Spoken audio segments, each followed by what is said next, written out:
Catus Maximus here, this time reviewing the Harbor Freight Quinn half-inch drive, I guess, combination hex and square drive, stubby impact sockets. They have two sets, the 10 through 24 and the 3/8 through 1 inch in SAE. $30 for the standard set, 11 pieces, and $40 for the, I'm forgetting, 15-piece metric set. Anyway, that's what these things are. They are very short, stubby, 1 1/8 inch tall, so definitely pretty short compared to conventional sockets.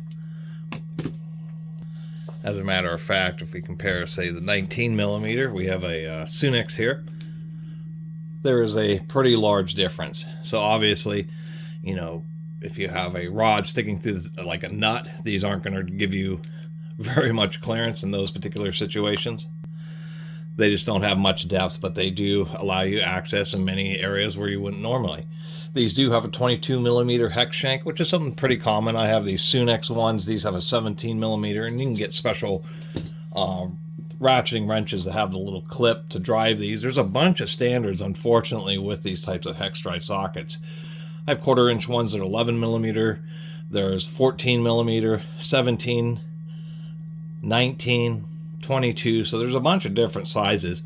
And one of the tricks of using these with conventional like ratcheting box wrenches or even combination wrenches is take a piece of paper and like fold it up and then put it over the top, so when you stuff it into the wrench it holds it in place.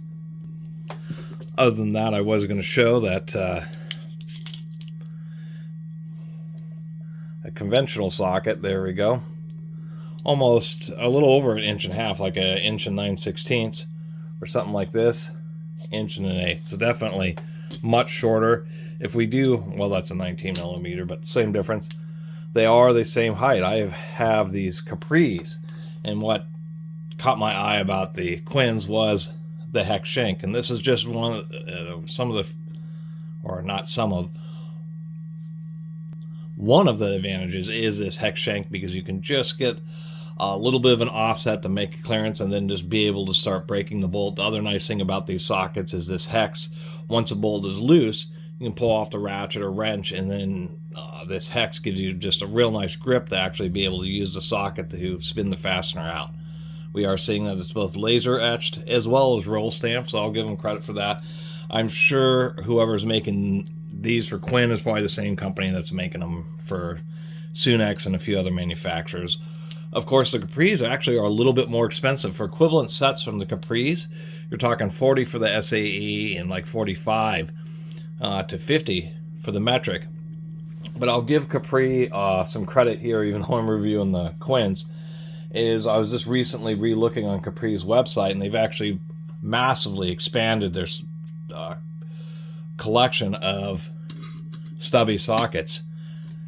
Now you can get metric all the way up to 32mm from Capri in the stubby, and they have 3/4 inch drive stubby sockets now that go all the way up to, like, 2 1/4 inches or 2.5 inches. So I'll give Capri credit there, as now you can get huge arrays of these sockets, where of course on Harbor Freight what's in these Quinn sets is all you're going to end up getting. They are Taiwanese, and they definitely seem to be pretty well made. They come in these foam trays. Actually, when I got these original set of Capris, these came in plastic blow molded cases, but apparently the Capri is also switched to the very same thing, these little foam inserts. These actually aren't hex holes, they're just round holes, and they'll work for a while, but as you use them you're going to beat up the foam. And I mean, I guess it's for setting in a drawer in a toolbox, I think the foam's probably as good or equal to the plastic trays that they use, and that's how a lot of people have sockets set up. Although it'd be nice if they would have included something like have them on a real premium rail, like this aluminum rail here. I think that would have been a little bit of a nice touch, but probably would have made them more expensive. So the foam's okay. They did at least use a heat stamping to put the sizes into it. As far as everything else, the wall thickness of the Capri seems to be exactly the same. You can see how they're kind of odd, the way they have to cut them sharp to make this hex.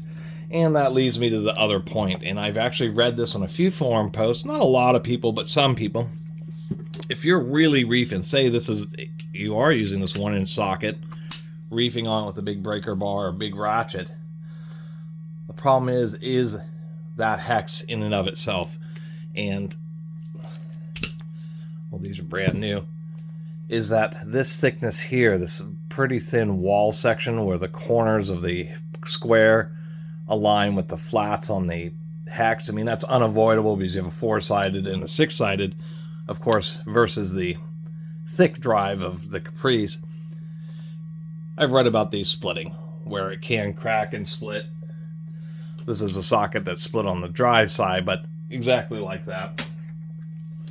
So these things may not actually take the absolute same amount of torque as ones that have a more traditional base. And that's, one thing I've really read about these hex drive sockets is in some scenarios you have to be careful because you can split the drive side. It's just thinner. It's just not quite as thick.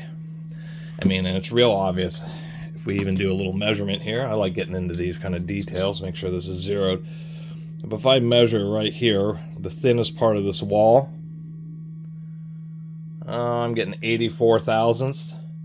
And if I do, the broaching and the forging isn't always perfect, but if I do what appears to be the thinnest side of the drive wall, 125, I mean, that's right down there, right in the root of that little flute. I'm getting 125. Actually, this may be pretty well centered. 128, so not perfectly. There's an 1/8 inch of thickness right here at the thinnest portion, but there's only 85 thousandths thickness here. So it's surprising that the drive end actually has thicker walls than the driven end. And that being said, I'm sure like the Astro Pneumatic, there's just not, I think even with Taiwan included, there's just not a ton of factories forging out sockets like there were in the 1970s or something. And it seems that there's just getting to be a little bit more homogenization. There's all these different new tools, but they're like coming out of the same factory. So you'll get these and you'll get the Astro Pneumatic version, maybe a third version, find that they're all really coming out of the same factory. Pretty even manufacturing. They use separate stock sizes for the fractional, but we can see that they did try to save a little bit of money on the metric. If we look at the 16 millimeter and the 17 millimeter, no, I'm incorrect. There's actually a slight stock size difference there. Just oddly, that 16 millimeter appears to have extra thick walls, and I was also noticing that on between the 18 and the 19 millimeter, which indeed do have the same stock size. So both of these were forged out of the same diameter rod, and what they did is they just broached the 18 millimeter and the 19 millimeter out of the same stock. So that ends up, and you notice it when it's in the set because you have these sockets, and then there's like this one oddball that has like Super Duty double extra thick walls on it. So they did do a little bit of cheapifying. So maybe they'll, I mean, with Harbor Freight, it's doubtful. They're not really known for putting out extra sets. I think, one of the exceptions is like their Icon ratcheting box wrenches that they came out with the 5-piece jumbo additional sets, but Harbor Freight really doesn't do that. It's pretty rare. So I don't see them coming out with any additional sizes. I do see them coming out with some 3/8 ones. Maybe they have them and I just didn't take a close enough look. So overall, this retail at 70 bucks for both of these sets, which is 26 sockets, not really a bad price. And you can, Inside Track Club and things like that, you can find various discounts and get these for cheaper, and then it actually makes them, with coupon, you probably get these $10, $20 cheaper than the equivalent like Capri set. And once again, they do have the hex drive, and in most situations, you're not going to run into any kind of strength issue. It's just only in the most extreme circumstances where you're right at the limits, either like the square shearing off the ratchet or something's about to fail. Many times it can be this drive on those square ones. So the Capris are going to be, even though I think they're a little bit softer metal, are overall I think a little bit heavier duty. and the fact that now with the Capris you can build out massive master sets.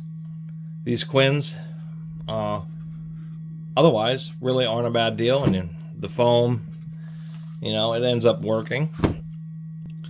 Makes them display nice in a drawer, although for somebody like me, I have everything on socket rails because I need everything to be as compact as possible. Anyway, thanks for watching my blabbing review about these Quinn Stubby sockets. It's cool to see them. It's nice to see that they're, decent quality and easy to access. There's just so many times when Stubby 1/2 inch is just right, like a 3/8 with the standard length socket isn't quite long enough. But a Stubby 1/2 inch is just right.